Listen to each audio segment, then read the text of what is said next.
Hi అండి, welcome back. ఈరోజు వీడియోలో ఏంటంటే మనము చాలా తక్కువ టైంలో లైనింగ్ బ్లౌజ్ అనేది స్టిచ్ చేసుకోవాలన్నా, అదేవిధంగా మనకి బ్లౌజ్ అనేది పర్ఫెక్ట్గా కుదరాలన్నా ఏ విధంగా స్టిచ్ చేసుకోవాలి ఈ వీడియోలో అయితే క్లియర్గా ఉంటుంది అనమాట. వీడియోని అయితే స్కిప్ చేయకుండా చివరి వరకు చూడండి. ఫస్ట్ వచ్చేసి మనము బ్లౌజ్ అనేది కట్ చేసుకునేటప్పుడే ఈ విధంగా కట్ చేసుకొని మనము ఐరన్ చేసేసుకోవాలండి. అంటే గమ్ పెట్టేసి మనము లైనింగ్ క్లాత్ని మెయిన్ ఫ్యాబ్రిక్ని ఈ విధంగా అంటించుకున్నాం అనుకోండి, మనకి టైం చాలా సేవ్ అవుతుందండి. ఏంటంటే మనము ఇక్కడ ఆల్రెడీ లైనింగ్ పార్ట్ని మెయిన్ ఫ్యాబ్రిక్ రెండింటిని కలిపి జాయింట్ చేసుకున్నట్లే అనమాట.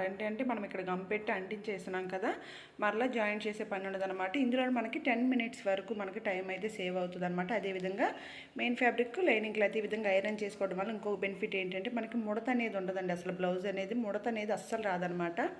ఈ విధంగా అంటించేసుకున్న తర్వాతే మనము బ్లౌజ్ అనేది స్టిచ్ చేసుకోవాలన్నమాట. ఎక్స్ట్రా ఉన్న ఖర్చు మొత్తాన్ని నీట్గా కట్ చేశాను కదా. కట్ చేసిన తర్వాత ఇక్కడ వచ్చేసి నేను ఫ్రంట్ పార్ట్ని అయితే కుడుతున్నాను అనమాట. ఫస్ట్ వచ్చేసి ఫ్రంట్ పార్ట్ని అయితే కుడుతున్నాను. ఇక్కడ మెయిన్ డాట్ అయితే వేసాను కదా, సైడ్ డాట్ కూడా చూడండి ఈ విధంగా నీట్గా వేసేసుకోవాలండి. డాట్స్ వేసేటప్పుడు కూడా నేను ఇక్కడ ఎలాంటి మెజర్మెంట్ అయితే తీసుకున్నాను అనమాట. ఏంటంటే నేను రెగ్యులర్గా కుడుతూ ఉంటాను కాబట్టి మెజర్మెంట్స్ ఏమి చూడండి, నార్మల్గా ఈ విధంగా కుట్టేసుకుంటాను. చూడండి ఇక్కడ వచ్చేసి షేప్ కూడా ఈ విధంగా వచ్చేసింది. అదేవిధంగా రెండో ఫ్రంట్ పార్ట్ కూడా ఇది వచ్చేసి మెయిన్ డాట్ అనమాట. ఈ విధంగా డాట్స్ వేసుకునేటప్పుడు కూడా మనము నీట్గా అయితే వేసుకోవాలండి. కస్టమర్ యొక్క ఆది బ్లౌజ్ ఏ విధంగా ఉందో అదే విధంగా డాట్స్ అయితే వేసుకోవాలన్నమాట. ఇక్కడ నేను ఎలాంటి మెజర్మెంట్ చూడలేదు కదా అని అనుకోవచ్చు. నేనైతే ఒకసారి చూస్తేనే కుట్టేస్తానండి. కస్టమర్ యొక్క డాట్ అనేది ఎంత పొడవు ఉందా, ఎంత లెంత్ ఉందనేది రెగ్యులర్గా కుట్టే వాళ్ళకైతే తెలిసిపోతుంది అనమాట. ఈ విధంగా హ్యాండ్ పార్ట్ కూడా చూడండి, మనకి మెయిన్ ఫ్యాబ్రిక్ అనేది క్లాత్ తగ్గింది కదా, అదేవిధంగా లైనింగ్ క్లాత్ కూడా కొంచెం అటాచ్ చేసుకోవాలండి. లైనింగ్ క్లాత్ కూడా కొంచెం అయితే యాడ్ చేసుకోవాలి. దానికోసం మన దగ్గర ఉన్న పీసెస్ ఉంటాయి కదా, ఎక్స్ట్రా పీసెస్, వీటిని ఈ విధంగా కట్ చేసుకోవాలన్నమాట. ఈ విధంగా యాడ్ చేసుకునేటప్పుడు కూడా మనం ఈ విధంగా పైనుంచి కుట్టామనుకోండి, మనకి బ్యాక్ సైడ్ ఖర్చు అనేది కనిపిస్తుంది అనమాట. కుట్టిన తర్వాత ఖర్చు అనేది కనపడకుండా ఉండాలంటే మనం అడుగు వైపు నుంచి ఇక్కడ చూపిస్తున్న విధంగా జాయింట్ అయితే చేసుకోవాలన్నమాట. ఈ విధంగా ఫస్ట్ స్ట్రైట్గా ఒక కుట్టు వేసేసుకొని పైన మరొక కుట్టు అనేది వేస్తే మనకి క్లాత్ అనేది అణిగి ఉంటుంది అనమాట. అదేవిధంగా చూడండి నీట్గా కట్ చేసుకున్న తర్వాత రెండో వైపు కూడా సేమ్ అదేవిధంగా అడుగు వైపు నుంచి ఈ విధంగా క్లాత్ పెట్టేసుకొని ఒక స్టిచ్ అయితే వేసుకోవాలి. ఈ క్లాత్ అనేది క్రాస్ పీస్ కాబట్టి అడ్జస్ట్మెంట్ అనేది ఎక్కడ అవుతుందో అయితే నేను చూసుకుంటున్నాను. ఈ విధంగా చూసుకొని స్టిచ్ అయితే వేసాను కదా, వేసి మరలా మరొక స్టిచ్ అయితే వేసేసుకుంటున్నానండి. ఈ విధంగా వేసుకుని క్లాత్ని కట్ చేశాను కదా. కట్ చేసుకున్న తర్వాత ఇక్కడ మనకి ఎక్స్ట్రా క్లాత్ ఉంది కదా, ఈ క్లాత్ మనకి సైడు అతుకులు వేసుకోవడానికి సరిపోతుంది అనమాట. ఈ విధంగా మనకి ఇటు సైడ్ ఈ యొక్క క్లాత్ అనేది సరిపోలేదని చెప్పేసి ఇటువైపు ఉన్న క్లాత్ని అయితే ఇక్కడ జాయింట్ చేయడానికి ఈ విధంగా పెట్టేసుకున్నానండి. ఈ విధంగా మనము స్ట్రైట్గా హ్యాండ్ పార్ట్ని అతికించేసుకుంటే ఏంటంటే మనకి పైన వచ్చిన ఎక్స్ట్రా పీసే మనకి ఇక్కడ క్లాత్ అయితే సరిపోతుంది అనమాట.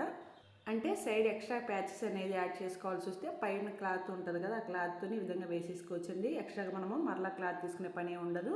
ఈ విధంగా రెండు సైడ్లు కూడా జాయింట్ చేశాను కదా, జాయింట్ చేసిన తర్వాత నీట్గా అయితే కట్ చేసుకోవాలి. చూడండి మనకి అడుగు వైపున ఖర్చు ఏమీ కనపడట్లేదు అనమాట. కింది వైపున కూడా ఎక్స్ట్రా ఉన్న క్లాత్ మొత్తాన్ని నీట్గా కట్ చేశాను కదా, సేమ్ ఇదే విధంగా రెండో దాన్ని కూడా మనము జాయింట్ చేసేసుకోవాలన్నమాట. నెక్స్ట్ పైపింగ్ వేయడానికి క్లాత్ని అయితే రెడీ చేస్తున్నానండి. ఇది వచ్చేసి 1 inch వెడల్పులో క్రాస్ పీసెస్ అయితే తీసుకున్నాను అనమాట. ఇది వచ్చేసి నేను ఫ్యాబ్రిక్ అయితే విడిగా తెచ్చేసుకొని ఈ విధంగా క్రాస్గా కట్ చేసుకొని ఎప్పుడు అవసరమైతే అప్పుడు ఈ విధంగా స్టిచ్ చేసుకుంటానండి. అన్నీ కూడా క్రాస్గా స్టిచ్ చేశాను కదా. ఈ విధంగా స్టిచ్ చేసిన తర్వాత చూడండి ఒక సైడ్ అయితే ఫోల్డ్ చేసి కుట్టేసినాను అనమాట. ఈ విధంగా కుట్టుకుంటే మనకి పైపింగ్ వేసుకోవడానికి ఈజీగా ఉంటుందండి. ఇది వచ్చేసి నార్మల్ పైపింగ్ అనమాట, అంటే ఇన్విజిబుల్ పైపింగ్ కాకుండా నార్మల్ పైపింగ్ అయితే వేసినాను. ఈ విధంగా 1 side అయితే ఫోల్డ్ చేసి కుట్టేసుకోవాలి. ఇలాంటి పైపింగ్ క్లాత్ మనం ఒకేసారి రెడీ చేసుకోవచ్చు, లేదా సపరేట్గా బ్లౌజెస్ కుట్టేటప్పుడు దేనికదే తీసుకొని కుట్టుకోవచ్చు అనమాట. అంటే బ్లౌజ్కి సరిపడా క్లాత్ని కట్ చేసుకొని స్టిచ్చింగ్ అనేది చేసేసుకోవచ్చు అనమాట. ఈ విధంగా చూడండి మొత్తము కూడా కుట్టేసి అనమాట నీట్గా కుట్టుకున్న తర్వాత నెక్స్ట్ హ్యాండ్ పార్ట్కి అయితే పైపింగ్ వేస్తున్నానండి. ఈ యొక్క హ్యాండ్ పార్ట్కి పైపింగ్ అనేది చూడండి అడుగు వైపున లైనింగ్ క్లాత్ ఎంతవరకే ఉందన్నమాట, అంతవరకు నేను ఈ యొక్క పైపింగ్ క్లాత్ అనేది పెట్టి స్టిచ్ చేస్తున్నాను. ఎక్స్ట్రా ఉన్న క్లాత్ మొత్తాన్ని కూడా నీట్గా కట్ చేస్తున్నాను అనమాట. ఈ విధంగా వేసిన తర్వాత ఇంకొక కుట్టు అయితే వేస్తున్నానండి.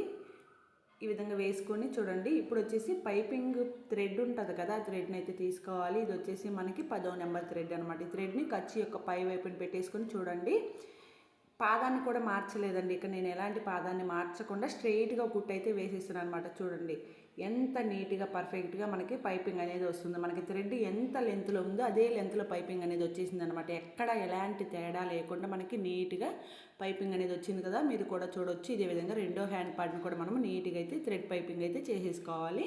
చూడండి ఎంత పర్ఫెక్ట్గా వచ్చినాయో. నెక్స్ట్ వచ్చేసి బ్యాక్ పార్ట్ అనమాట. ఈ యొక్క బ్యాక్ పార్ట్లో చూడండి ఎక్స్ట్రా ఉన్న ఖర్చు మొత్తాన్ని కూడా నీట్గా అయితే కట్ చేస్తున్నానండి. నేను వచ్చేసి ఏంటంటే కొంచెం క్లాత్ అనేది ఎక్స్ట్రాగానే తీసుకుంటాను అనమాట. నేను ఎగ్జాక్ట్గా క్లాత్ అయితే తీసుకున్నాండి. ఎక్స్ట్రా ఉంటే ఏంటంటే మనకి క్లాత్ అనేది తక్కువైనా కట్ చేసుకోవచ్చు అనమాట. ఎగ్జాక్ట్గా తీసుకున్నాం అనుకోండి, ఒకవేళ కొంచెం అటు ఇటు అయినా క్లాత్ సరిపోతే చాలా ఇబ్బంది అవుతుంది అనమాట. అందుకోసం వచ్చేసి నేను క్లాత్ని ఎక్స్ట్రాగానే తీసుకుంటాను. ఈ విధంగా తీసుకుని ఎక్స్ట్రా ఉంటే తర్వాత అయితే కట్ చేసుకుంటాను అనమాట. ఈ విధంగా కట్ చేశాను కదా. ఈ బ్యాక్ పార్ట్కి కింది వైపును కూడా నేను ఇక్కడ పైపింగ్ అయితే వేసినానండి. ఈ పైపింగ్ వేసేటప్పుడు కూడా చూడండి, ఈ చివరి వైపును మనం ఒక 1/2 ఇంచ్ పైకి పెట్టాను కదా, కింది వైపుకి వచ్చేసరికి నేను ఒక 1/4 ఇంచ్ ఖర్చు అయితే పెట్టాను. మళ్ళీ ఈ చివరి వైపుకి వచ్చేసరికి 1/2 ఇంచ్ అయితే పెట్టాను కదా. ఇట్లాగ ఎందుకంటే నేను కటింగ్ ప్రాసెస్లో నేను చివరి అంచున క్రాస్ అయితే తీయలేదండి. బ్యాక్ పార్ట్ కూడా మనం ఈ విధంగా క్రాస్ అనేది తీసేసుకుంటే ఫిట్టింగ్ అనేది బాగా వస్తుంది అనమాట. సైడ్ పొడవు లేకుండా మనకి ఫిట్టింగ్ చాలా బాగా వస్తుందండి. ఈ టిప్ను కూడా ఒకసారి అయితే ఫాలో అవ్వండి ఫ్రెండ్స్. అదేవిధంగా కింద చూడండి థ్రెడ్ పెట్టేసి పైపింగ్ అయితే నీట్గా కుట్టేస్తున్నాను. ఇక్కడ వచ్చేసి నేను థ్రెడ్ పైపింగ్ అనేది నార్మల్ పాదంతోనే వేస్తానండి. ఎలాంటి సింగిల్ పాదాన్ని కూడా యూజ్ చేయను అనమాట. నార్మల్ పాదంతోనే చూడండి ఎంత నీట్గా పర్ఫెక్ట్గా వచ్చిందో. స్టార్టింగ్లో ఈ విధంగా రాకపోయినా సరే మనము కుట్టగా ఈ యొక్క పైపింగ్ అనేది నార్మల్ పాదంతోనే ఈజీగా వేసుకోవచ్చు. బ్యాక్ సైడ్ కానివ్వండి, ఫ్రంట్ కానివ్వండి, మీకు పైపింగ్ ఎంత నీట్గా పర్ఫెక్ట్గా కనిపిస్తుందో చూస్తున్నారు కదా. నెక్స్ట్ వచ్చేసి మనము షేప్ యొక్క బెల్ట్ అనమాట, అంటే షేప్ బెల్ట్ కానీ రెడీ చేసుకోవాలి కదా. దానికోసం క్లాత్ని అయితే కట్ చేస్తున్నానండి. షేప్ బెల్ట్ కోసం క్లాత్ నేను కటింగ్ ప్రాసెస్లో తీసుకున్నాను అనమాట. ఈ విధంగా స్టిచ్ చేసేటప్పుడు తీసుకుంటాను. ఇది వచ్చేసి మెయిన్ ఫ్యాబ్రిక్ కదా, దీనికోసం లైనింగ్ క్లాత్ని కూడా చూడండి 2 పీసెస్ వచ్చేసి లైనింగ్ క్లాత్, 2 పీసెస్ వచ్చేసి మెయిన్ ఫ్యాబ్రిక్. ఈ విధంగా చూడండి ఎలాంటి కొలత లేకుండా షేప్ బెల్ట్ కోసం క్లాత్ని అయితే కట్ చేశాను అనమాట. ఈ విధంగా తీసుకున్న తర్వాత ఫస్ట్ వచ్చేసి ఒక లైనింగ్ పీస్ని ఒక మెయిన్ ఫ్యాబ్రిక్ని ఈ విధంగా పెట్టుకొని ఫస్ట్ స్ట్రైట్గా కుట్టు వేసుకోవాలన్నమాట. దీనికి ఆపోజిట్ సైడ్లో రెండో దాన్ని కూడా పెట్టి ఈ విధంగా కుట్టుకోవాలండి. ఈ విధంగా రెండు ఒకేసారి కుట్టడం వల్ల ఏంటంటే మనకి ఉల్టా సైడ్ ఉంటుంది కదా, అది అనేది ఈజీగా తెలుస్తుంది అనమాట. నెక్స్ట్ చూడండి క్లాత్ని పైవైపుకి తిప్పేసి స్ట్రైట్గా ఒక కుట్టు అయితే వేసుకోవాలన్నమాట. అదేవిధంగా రెండో దానికి కూడా ఈ విధంగా స్ట్రైట్గా కుట్టు అయితే వేసేసుకోండి. వేసుకున్న తర్వాత క్లాత్ని కట్ చేయండి. కట్ చేసిన తర్వాత ఇప్పుడు వచ్చేసి మనము ఫ్రంట్ పార్ట్ని అయితే తీసుకోవాలి. ఈ ఫ్రంట్ పార్ట్లో ఫస్ట్ వచ్చేసి పై వైపుని చూడండి మెయిన్ ఫ్యాబ్రిక్ ఉంది కదా, మెయిన్ ఫ్యాబ్రిక్ని ఈ విధంగా పెట్టుకొని చివరి అంచున ఒక కుట్టు అయితే వేసేసుకోవాలండి. ఈ విధంగా కుట్టేసుకున్న తర్వాత ఫ్రంట్ పార్ట్ని చూడండి ఇక్కడ చూపిస్తున్న విధంగా ఫోల్డింగ్ అయితే చేసేసుకోండి. ఈ విధంగా ఫోల్డ్ చేసేసుకున్న తర్వాత మనకి ఖర్చు అనేది పై వైపుకి వచ్చింది కదా, ఇక్కడ స్ట్రైట్గా కుట్టు అయితే వేసుకోండి. ఈ విధంగా ఎందుకంటే ఇది వచ్చేసి లోడింగ్ పద్ధతిలో కుట్టుకోవటం అంటారండి. ఏంటంటే మనకి ఖర్చు అనేది బయటికి కనపడదు అనమాట. ఈ షేప్ బెల్ట్కి ఖర్చు అనేది కనపడకుండా ఉండాలంటే ఈ విధంగా కుట్టుకోండి. ఇప్పుడు చూడండి క్లాత్ మొత్తాన్ని బయటికి లాగాను కదా, లాగితే పైన ఒక స్టిచ్ అనేది వేసేసుకుంటే బ్యాక్ చూడండి మనకి ఖర్చు అనేది కనిపించట్లేదు కదా. నెక్స్ట్ పైన ఒక కుట్టు అనేది వేసుకోవాలి. ఓకేనా, ఈ విధంగా కుట్టిన తర్వాత ఇక్కడ ఎక్స్ట్రా ఖర్చు ఉంది చూడండి, దీన్ని నీట్గా అయితే కట్ చేసుకోండి. చూడండి మనకి ఫ్రంట్ పార్ట్ అనేది ఎంత నీట్గా వచ్చిందో. సేమ్ అదేవిధంగా రెండో దాన్ని కూడా ఇక్కడ వచ్చేసి మెయిన్ పార్ట్ని అడుగు వైపుని పెట్టి ఈ విధంగా స్ట్రైట్గా కుట్టు వేసుకున్న తర్వాత నెక్స్ట్ ఎక్స్ట్రా క్లాత్ని అయితే నీట్గా కట్ చేసుకోండి. కట్ చేసుకున్న తర్వాత ఇప్పుడు మరలా ఫోల్డ్ చేసేసి స్ట్రైట్గా ఒక స్టిచ్ అయితే వేసేసుకోండి. ఈ విధంగా వేసుకుంటే మనకి లోడింగ్ పద్ధతిలో షేప్ బెల్ట్ అనేది రెడీ అయిపోతుంది. ఇప్పుడు క్లాత్ని చూడండి ఇక్కడ చూపిస్తున్న విధంగా బయట వైపుకి లాగామనుకోండి, మనకి లోపల వైపుకి ఖర్చు మొత్తం కూడా వెళ్ళిపోతుంది అనమాట. ఓకేనా, చూడండి ఎంత నీట్గా వస్తుందో. మీకు ఎవరికైనా సరే క్లాతులు గుచ్చుకునే వచ్చినప్పుడు ఈ విధంగా లోడింగ్ పద్ధతిలో షేప్ బెల్ట్ అనేది వేసుకోండి ఫ్రెండ్స్. క్లాత్ అనేది ఇరిటేటింగ్గా లేకుండా నీట్గా అయితే వచ్చేస్తుంది అనమాట. నెక్స్ట్ హుక్ పట్టి స్టిచ్ చేయడం కోసము మనకి బ్యాక్ నెక్ అనేది కట్ చేసుకుంటాం కదా లైనింగ్ పార్ట్, దాన్నే తీసుకొని ఈ విధంగా హుక్ పట్టికి స్టిచ్ చేసుకోవచ్చండి. ఈ లైనింగ్ పీస్ మనకి అవసరమైనంత కటింగ్ అయితే చేసుకోవాలన్నమాట. చూడండి ఇక్కడ వచ్చేసి మనకి కుట్ అనేది కరెక్ట్గా వచ్చిందో లేదో ఒకసారి అయితే చూసుకోవాలండి. ఇటువైపు ఖర్చు కొంచెం తగ్గినా సరే మనకి క్లాత్ అనేది లాక్కొని వచ్చేస్తుంది అనమాట. దానికోసం చూసుకొని స్టిచ్ అయితే వేసుకోండి. నెక్స్ట్ కింది వైపును కూడా మరొక స్టిచ్ అయితే స్ట్రైట్గా వేస్తున్నానండి. ఓకేనా, హుక్ పట్టి కుట్టాము, నెక్స్ట్ కాజా పట్టి కుట్టాలి కదా, దానికోసం చూడండి ఫ్రంట్ పార్ట్ని ఈ విధంగా తీసుకొని ఇక్కడ వచ్చేసి నేను మనకి మెయిన్ ఫ్యాబ్రిక్లో నెక్ పార్ట్ ఉంటుంది కదా, దాన్ని వచ్చేసి ఈ విధంగా కాజా పట్టి కోసం వేసుకోవాలండి. దీనికోసము ఎక్స్ట్రాగా లైనింగ్ క్లాత్ను కొంచెం తీసుకొని లోపల వైపు పెట్టి ఫస్ట్ స్ట్రైట్గా అడుగు వైపు నుంచి ఒక స్టిచ్ అయితే వేసి పై వైపుకి వచ్చేసరికి మనకి 3/4 ఇంచ్ వరకు ఈ యొక్క పట్టి అనేది ఉండేటట్లుగా చూసుకోండి. ఈ విధంగా కుట్టు వేసుకొని రెండో కుట్టు కూడా వేసుకుంటే మనకి నీట్గా ఉంటుందండి. మీకు ఇక్కడ ఫినిషింగ్ అనేది క్లియర్గా అర్థమవుతుంది అనమాట. ఇక్కడ వచ్చేసి పట్టీలు రెండు ఈక్వల్గా ఉన్నాయో లేదో ఒకసారి అయితే చూసుకుంటున్నాను అనమాట. చూసుకొని రెండు సమానంగా కట్ చేసుకోవాలి. నెక్స్ట్ మనము ఫ్రంట్ బ్యాక్ రెండు కూడా కలుపుకొని ఈ విధంగా జాయిన్ చేసుకోవాలన్నమాట. రెండు షోల్డర్ పార్ట్స్ ఈ విధంగా స్టిచ్ అయితే చేసేసుకోవాలి.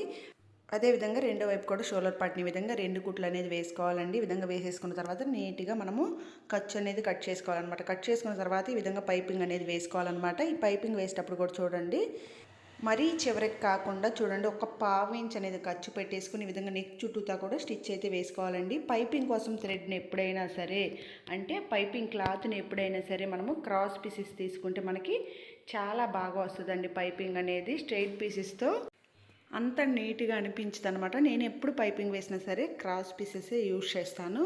ఇక్కడ ఎక్స్ట్రా ఖర్చు ఉంది కదా, దీని మొత్తాన్ని కూడా నీట్గా అయితే కట్ చేసుకోవాలన్నమాట. చూడండి మొత్తము కూడా మనము ఈక్వల్గా కట్ చేసుకోవాలి. ఈ విధంగా మనం కట్ చేసుకున్న తర్వాత ఇప్పుడు వచ్చేసి థ్రెడ్ తీసుకొని థ్రెడ్ని చూడండి ఇక్కడ ఖర్చుకి పై వైపున పెట్టి అయితే స్టిచ్ అయితే వేసుకోవాలన్నమాట. పైపింగ్ కూడా మనము స్టిచ్ చేయగా ఈజీగా వేసేసుకోవచ్చండి. చూడండి అసలు ఫినిషింగ్ అనేది ఎంత నీట్గా వస్తుందో, అసలు చాలా బాగా వచ్చిందండి. ఈ విధంగా చూడండి అసలు మొత్తము కూడా నేను ఎంత ఫాస్ట్గా కుడుతున్నానో మీరు కూడా రెగ్యులర్గా కుట్టారనుకోండి ఇంతే ఫాస్ట్గా కుట్టేసుకోవచ్చు అనమాట. మీకు 20 మినిట్స్లో లైనింగ్ బ్లౌజ్ స్టిచ్చింగ్ అని చెప్పాను కదా. ఇక్కడ చూస్తే ఏంటి మనకి వీడియో అనేది మనకి 15 మినిట్స్ వరకు కూడా లేదు కదా. ఏంటంటే కొంచెం ఫాస్ట్ అనేది పెట్టాం కాబట్టి వీడియో అనేది మనకి ఫాస్ట్గా అయిపోయింది అనమాట. నార్మల్గా వచ్చేసి మనకి 20 to 25 మినిట్స్ అయితే లైనింగ్ బ్లౌజ్ కుట్టేసుకోవచ్చండి. చూడండి రెండో కుట్టు కూడా నీట్గా వేసేస్తున్నాను. ఈ విధంగా వేసుకున్న తర్వాత మనము హ్యాండ్ పార్ట్ జాయింట్ చేసుకొని సైడ్ జాయింట్ అనేది చేసేసుకుంటే మనకి బ్లౌజ్ అనేది రెడీ అయిపోతుందండి. ఇక్కడ వచ్చేసి చూడండి ఖర్చు అనేది నేను కట్ చేయట్లేదు అనమాట. ఇక్కడ ఖర్చు కట్ చేసుకుంటే ఏమవుతుందండి, ఇది వచ్చేసి క్లాత్ అనేది లాగినట్లుగా వచ్చేస్తుంది అనమాట, అంటే పిగులుకొని వచ్చేస్తుంది అనమాట. అందుకోసం వచ్చేసి ఇక్కడ కొంచెం ఖర్చు అనేది ఎక్స్ట్రాగానే ఉంచేసాను అనమాట. చూడండి మిడిల్ పార్ట్లో అయితే మనము కంపల్సరీ చూసుకోవాలన్నమాట. అంటే హ్యాండ్ పార్ట్ యొక్క మిడిల్ని షోల్డర్ మిడిల్ని రెండు కూడా చూసుకోవాలి. చూసుకొని మరీ ఎక్కువ ఖర్చు ఉందన్న కాడ మాత్రమే కట్ చేసుకోవాలన్నమాట. నీట్గా ఈ విధంగా చూడండి క్లాతులు కట్ చేసుకోవాలన్నమాట. ఈ విధంగా కట్ చేసి 2 స్టిచ్లు అయితే వేసేసుకోవాలండి. ఈ విధంగా వేసాను కదా, అదేవిధంగా రెండో వైపు కూడా నీట్గా మనము హ్యాండ్ పార్ట్ని అయితే స్టిచ్ చేసుకోవాలన్నమాట. ఈ యొక్క షోల్డర్ పార్ట్స్ అయితే కంపల్సరీ చూసుకోండి, లేదనుకోండి మనకి ఈ షోల్డర్స్ అనేది జారినట్లుగా వచ్చేస్తాయండి. చూడండి ఒక కుట్ అనేది వేస్తున్నాను కదా, నీట్గా మనకి ఎగ్జాక్ట్గా మిడిల్ పార్ట్లోకి హ్యాండ్ పార్ట్ యొక్క మిడిల్ అనేది వచ్చేసింది అనమాట. అంటే షోల్డర్ పార్ట్ పై వైపుకి మనకి ఎగ్జాక్ట్గా వచ్చిందనమాట. వచ్చిన తర్వాత చూడండి ఇక్కడ కుట్ అనేది వేసాను కదా, వేసిన తర్వాత ఈ వైపు కూడా ఎక్స్ట్రా క్లాత్ ఉంది కదా, క్లాత్ని అయితే నీట్గా కట్ చేస్తున్నాను అనమాట. సేమ్ ఇదే విధంగా 2 కుట్లు అయితే కంపల్సరీ వేసుకోండి. ఓకేనా. నెక్స్ట్ వచ్చేసి సైడ్ జాయింట్ అనమాట. ఈ సైడ్ జాయింట్ కూడా చూసుకోండి ఒకసారి. ఈ విధంగా ఫ్రంట్ బ్యాక్ని హాఫ్కి ఫోల్డ్ చేసేసిన తర్వాత హ్యాండ్ చివరి లూజ్ అయితే చూసుకోవాలండి. చూసుకుని ఇక్కడ కుట్టు వేసుకొని నెక్స్ట్ చంక దగ్గర లూజ్ కూడా చూసుకొని ఈ విధంగా మీరు మార్కింగ్ అయిన పెట్టుకోండి, లేదా ఈ విధంగా హ్యాండ్ పార్ట్ని అక్కడ పెట్టేసుకొని ఈ విధంగా స్టిచ్ అయితే వేసుకోవచ్చండి. నెక్స్ట్ కింది వైపు కూడా స్ట్రైట్గా ఒక స్టిచ్ అయితే వేసుకొని కింది వైపున రఫ్ లాగా ఇచ్చేసేయాలన్నమాట. నెక్స్ట్ ఇక్కడ ఎక్స్ట్రా క్లాత్ ఉంది కదా, దీన్ని అయితే నీట్గా కట్ చేసుకోవాలండి. మనకి ఎంతైతే కావాలో అంత ఉంచేసుకొని క్లాత్ని అయితే ఎక్స్ట్రా కట్ చేసుకోవాలి. చూడండి ఇక్కడ వచ్చేసి నేను టక్సుల్ లాగా పెట్టేస్తున్నాను అనమాట. ఈ విధంగా కుట్టేసుకున్న తర్వాత 2-3 కుట్లు అయితే వేసుకోవాలి. కంపల్సరీ 3 కుట్లు అయితే వేయాలండి, తర్వాత మన ఇష్టం అనమాట. ఈ విధంగా 3 కుట్లు అనేది వేసేసుకోవాలి. నెక్స్ట్ మనము రెండో వైపు కూడా ఇదే విధంగా హ్యాండ్ చివరి లూజు, మనము చంక దగ్గర లూజు, అదేవిధంగా మనకి నడుము దగ్గర లూజు ఉంటుంది కదా, మొత్తం కూడా చూసుకొని కుట్లు అయితే వేసేసుకోవాలండి. ఈ విధంగా చూడండి చంక వరకు కుట్టాను కదా, నెక్స్ట్ వచ్చేసి కింది వైపున కూడా ఈ విధంగా లూజ్ అనేది చూసుకొని స్ట్రైట్గా కుట్టు వేయాలన్నమాట. ఈ విధంగా వేసి ఎక్స్ట్రా ఉన్న క్లాత్ మొత్తాన్ని నీట్గా కట్ చేసుకోవాలి. మీకు ఇక్కడ చంక దగ్గర కుట్లు కూడా చూడండి మనకి ఎంత నీట్గా పర్ఫెక్ట్గా వచ్చేసినాయి రెండు వైపులా కూడా. ఈ విధంగా పైపింగ్ కూడా చూడవచ్చు మీరు ఎంత నీట్గా వచ్చేసిందో. ఈ విధంగా చూసుకోవాలన్నమాట. నెక్స్ట్ నడుం దగ్గర లూజ్ అనేది ఒకసారి అయితే చూసుకోవాలి, ఎంత ఎక్స్ట్రా ఉందో అంత మనము మరలా కుట్లు అనేది వేసుకోవాలన్నమాట. ఈ చివరి వచ్చేసి నాకు ఒక కుట్టు అనేది పడిందండి. అదేవిధంగా రెండో వైపు కూడా కుట్టు అనేది వేసేసుకొని మనము బ్యాక్ టక్స్లు అనేది వేసేసుకుంటే మనకి బ్లౌజ్ అనేది రెడీ అయిపోతుంది అనమాట. ఓకే అండి, వీడియో ఏ విధంగా ఉందో కామెంట్ సెక్షన్లో చెప్పండి ఫ్రెండ్స్. అదేవిధంగా వీడియో నచ్చితే కంపల్సరీ ఒక లైక్ అయితే చేయండి ఫ్రెండ్స్. అదేవిధంగా చూడండి మీకు ఫినిషింగ్ కూడా ఒకసారి అయితే ఫైనల్గా ఒకసారి చూపిస్తాను చూడండి. మనకి హ్యాండ్ పార్ట్ కానివ్వండి, బ్యాక్ పార్ట్ కానివ్వండి, బ్యాక్ పార్ట్ కూడా మీకు ఎంత క్లియర్ కట్గా ఇక్కడ కనిపిస్తుందో, బ్యాక్ సైడ్ రౌండ్ షేప్ కూడా చాలా పర్ఫెక్ట్గా అయితే వచ్చిందండి. ఇది వచ్చేసి ఫ్రంట్ పార్ట్ అనమాట. ఓకే ఫ్రెండ్స్, వీడియో నచ్చితే లైక్ చేయండి, షేర్ చేయండి. అదేవిధంగా ఇలాంటి మరిన్ని టైలరింగ్ వీడియోస్ కోసము మన ఛానల్ అయితే సబ్స్క్రైబ్ చేసుకోండి ఫ్రెండ్స్. Thanks for watching.